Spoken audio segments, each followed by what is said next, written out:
नमस्कार, आप देख रहे हैं नब्या 24। इंडिया गठबंधन का आरा लोकसभा स्तरीय कार्यकर्ता कन्वेंशन चंदवा के ग्रीन रिसोर्ट में संपन्न हुआ। कन्वेंशन में इंडिया गठबंधन में शामिल सभी दलों के जिला, प्रखंड सहित प्रमुख नेता शामिल हुए, जिसमें लोकतंत्र संविधान को खत्म करने वाले भाजपा के खिलाफ जिला से लेकर बूथ तक एक मुट्ठी होकर चुनाव लड़ने पर रणनीति बनी। कन्वेंशन का अध्यक्षता राजद के जिला अध्यक्ष बीरबल यादव ने की, वहीं संचालन भाकपा माले के जिला सचिव जवाहरलाल सिंह ने किया। धन्यवाद ज्ञापन पूर्व विधायक चंद्रदीप सिंह ने दिया।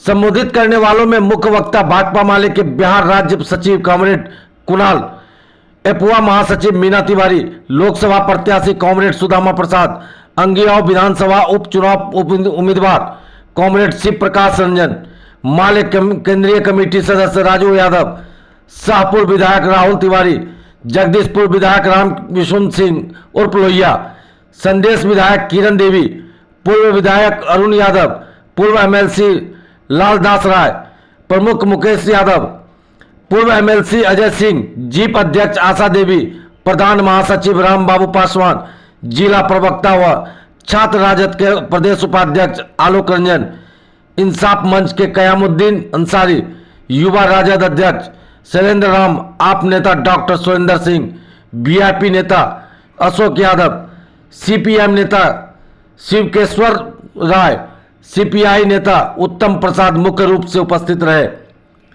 आरा भोजपुर से आकाश राज की रिपोर्ट। चुनाव में सबसे पहले मैं सभी पत्रकार बंधुओं को राष्ट्रीय जनता दल की तरफ से धन्यवाद करता हूँ कि आप लोगों ने अपनी उपस्थिति दर्ज की।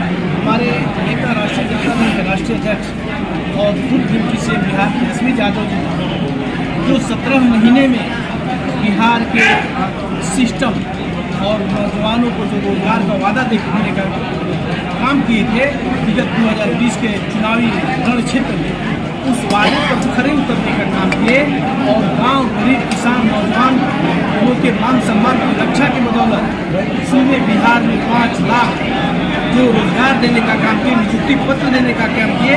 ये संदेश पूरे बिहार के गांव, गरीब, किसान, नौजवानों के हृदय में है और उसका परिणाम आपको ये बिहार लोकसभा चुनाव में देखने को मिलेगा।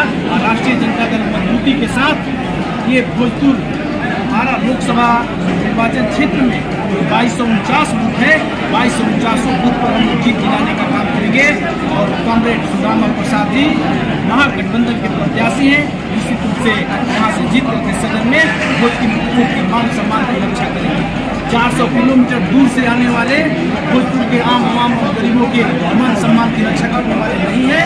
सुदामा जी आपके भोजपुर के लाल हैं और भोजपुर के एक एक कण कण से, एक एक गली मोहल्ले के लोगों से मिलजुल करके सभी का कुशल क्षेत्र जानने का काम करते हैं, विकास की रोशनी को चाक चौबंद करने का काम करेंगे। इसके साथ ही हमारे जो माननीय विधायक मनोज मंदिर जी अभियान शुरुआत करते थे, उनको फर्जी मुकदमे में पद मुक्त कर दिया गया, उनकी सदस्यता खत्म कर गई। महागठबंधन परिवार हमारे साथी और छात्र नौजवान के नेता कॉमरेड शिव प्रकाश रंजन जी को प्रत्याशी बनाया है।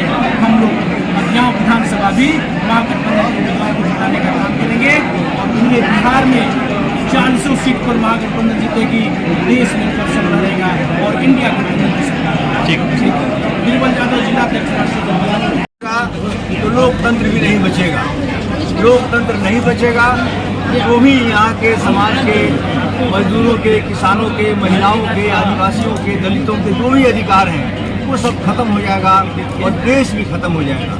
इसीलिए इस बार का चुनाव काफ़ी चुनौती भरा है। देश को बचाने का, संविधान को बचाने का, लोकतंत्र को बचाने का चुनाव है। हमने देखा किस तरह भाजपा ने पूंजीपतियों से दिए जाने वाले पैसे को उनकी गोपनीयता के नाम से जो इलेक्ट्रोल बॉन्ड का कानून बनाया, इलेक्ट्रोल बॉन्ड का कानून बनाया, उसे करोड़ों करोड़ अरबों रुपया उसने कमाए और आज वो पूरे देश का, बल्कि दुनिया का भी सबसे बड़े भ्रष्टाचारों में से एक बन गया। और हमने देखा रोज नई नई खबरें आ रही हैं, नए जो है परत दर परत उसकी कलई खुल रही है किस तरह धमका करके पैसा लिया गया, किस तरह से धमका करके बॉन्ड खरीदवाया गया, जिसने नहीं दिया उसको जेल में डाला गया। जेल में डालने के बाद फिर जब उसने इलेक्टोरल बॉन्ड दिया तो उसको छोड़ भी दिया गया। और देश में इस तरह से बड़ा भ्रष्टाचार का उजागर हुआ है। हमारी पार्टी इस भ्रष्टाचार के खिलाफ, इलेक्टोरल बॉन्ड के भ्रष्टाचार का मुकाबला जन सहयोग के जरिए, जनता की गाढ़ी कमाई का जो पैसा है, हम लोग जनता के 20 रुपये के कूपन के जरिए उसका मुकाबला करने का हमारी पार्टी ने फैसला आज प्रधानमंत्री का बिहार दौरा है, रैली भी कर रहे हैं, तो उसमें क्या कहेंगे इस पर? प्रधानमंत्री का जो दौरा हो रहा है उनको जवाब देना चाहिए कि 10 वर्षों से उन्होंने देश को क्या दिया। पूरा जो भी वादा किया था सब झूठ निकला। किसानों की चाहे आय दुगुनी करने की बात हो, चाहे 2 करोड़ नौकरी हर साल देने की बात हो, या मैं बिहार को विशेष राज्य का दर्जा, बिहार इतना गरीब है, डबल इंजन की सरकार का हमेशा वो बखान करते हैं। लेकिन अभी जो जातीय गणना हुई उसमें साफ पता चला कि राज्य की 2/3 आबादी गरीब है। 10,000 से कम आमदनी पर वो गुजर बसर करने को दिवस। तो ऐसी हालत में उनको इसका जवाब देना चाहिए। वो कुछ सांप्रदायिक माहौल बना करके, कुछ जुमलेबाजी करके, कुछ गोल मटोल बातें करके काम चलेगा नहीं। तो इतना भी दौरा कर रहे हैं उसमें कोई भी ठोस बात अपने 10 साल के काम का हिसाब नहीं दे रहे। इसलिए उनका जो भी दौरा हो रहा है, हमने देखा अभी लगातार वो दौरा में आ रहे हैं, उसमें कोई भी देश का के सामने जो जनता की समस्याएं हैं, जो जीवन से जुड़ी हुई समस्याएं हैं, उसके बारे में कुछ बोलने लायक भी नहीं रह गए। इसलिए उनके इस दौरे से कुछ नहीं होगा। बल्कि आगे आने वाले समय में जो चुनाव होने जा रहा है, वो जो 400 पार का नारा दे रहे हैं, वो पूरा लोकसभा से उनको पार करके जनता देश की दम लेगी। और हम उम्मीद करते हैं कि न सिर्फ आरा लोकसभा क्षेत्र से बल्कि पूरे बिहार से बड़ी संख्या में महागठबंधन की उम्मीदवार जीतेंगे। ये 2019 और 14 नहीं है। उन्होंने मंदिर बना करके सोचा था कि कुछ हवा बनाने, हवा बनी नहीं, और उनके खिलाफ किसान आए। किसानों ने आह्वान किया है कि हमको जब दिल्ली इन्होंने आने नहीं दिया तो पूरे देश के किसानों से उन्होंने अपील की है कि इनको भी दिल्ली न आने नहीं दें, इनको भी दिल्ली आने से रोकें और इनको सत्ता से बेदखल करें। इसलिए एक बड़ा अभियान चल रहा है। आज एक महागठबंधन के सभी दलों का एक कन्वेंशन था।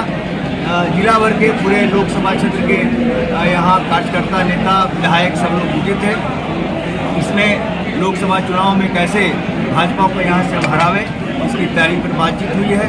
हम आप सभी जानते हैं कि हमारी पार्टी ने यहाँ से कामरेड सुदामा प्रसाद को खड़ा किया है, जो हमारे यहाँ के आंदोलन के, किसानों के आंदोलन के, व्यवसायियों के आंदोलन के बड़े नेता हैं। और ख़ासतौर से बटाईदारों का सवाल हो, शिक्षा का सवाल हो, उन्होंने जब पुस्तकालय समिति की अध्यक्षता की तो वो देश का पहला प्रतिवेदन था जो विधानसभा में उन्होंने पेश किया। ये एक बहुत बड़ी बात थी। और यूपीएससी की परीक्षा का आज वो सवाल बना हुआ, उस विधायक का नाम बताइए जिसने देश में पहला जो है प्रतिवेदन पेश किया। तो हमारे यहाँ के बहुत संघर्षशील पुराने नेता हैं और इनको जो है महागठबंधन ने अपना उम्मीदवार बनाया है। दूसरी ओर अगियाओं विधानसभा क्षेत्र में जहाँ हमारे विधायक को एक फर्जी मुकदमे में फंसाकर भाजपाइयों ने साजिश के तहत उनकी विधायकी छीन ली है, वहाँ से हम लोगों ने हमारे नौजवान नेता शिव प्रकाश ने चयन किया है। और हम उम्मीद करते हैं कि दोनों ही सीट पर इस बार हम लोग भारी मतों से विजयी होंगे और नौजवानों की आवाज़ विधानसभा पहुँचेगी, किसान मजदूरों की आवाज़ लोकसभा पहुँचेगी।